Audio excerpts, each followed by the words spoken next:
on a créé une solution spécialisée sur le covoiturage domicile-travail. Le covoiturage qui marche très très bien aujourd'hui avec Blablacar, c'est plutôt du covoiturage longue distance.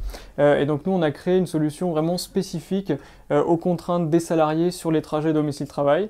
Alors pour l'instant, oui, on est assez localisé sur l'Île-de-France. En fait, on voulait surtout montrer que la solution pouvait fonctionner à une échelle locale, donc est plus une échelle de communauté d'agglomération, hein, quand on parle par exemple de Saint-Quentin-en-Yvelines, parce que c'est vraiment là où en fait vous avez tout le monde arrive au même endroit et donc c'est un très bon moyen de créer les appariements de trajet.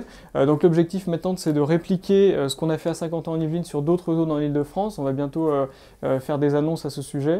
Il faut bien imaginer qu'en fait un réseau de transport comme ça qui serait transposé sur chaque grosse zone d'activité d'Île-de-France, ça peut réellement remodeler la manière dont les Franciliens viennent au travail. Notamment sur la congestion, sur donc les temps de parcours, le coût de ces trajets et puis la fatigue, le stress, parce qu'évidemment quand vous faites un trajet à plusieurs, en fait vous êtes complètement dans un autre état d'esprit et vous arrivez beaucoup plus frais au travail le matin.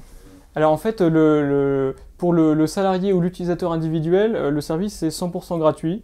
L'idée c'est vraiment de faciliter l'accès à ce réseau de transport et de le faire utiliser un maximum.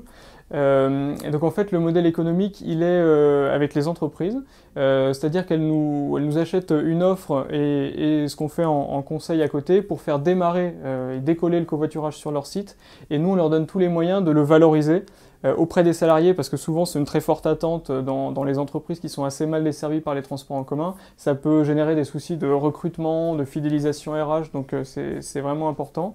Et donc on leur donne aussi tous les moyens de valoriser au niveau des salariés et vers l'extérieur pour tout ce qui est évidemment bilan carbone, politique sociétale de l'entreprise, etc. Alors moi je pense que la Smart City, ça va être surtout un modèle d'agilité au niveau de l'utilisateur.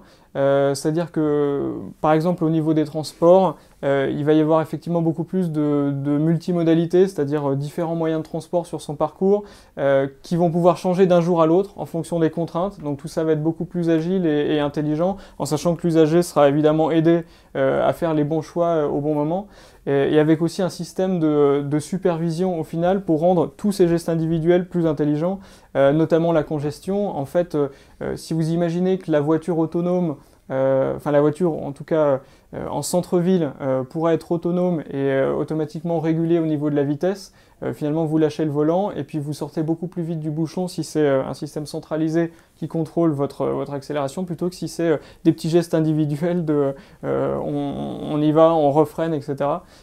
Donc c'est agilité au niveau de l'usager et intelligence centralisée en fait, qui permet d'optimiser notamment le transport, mais c'est la même chose pour l'énergie, pour donc l'éclairage, etc.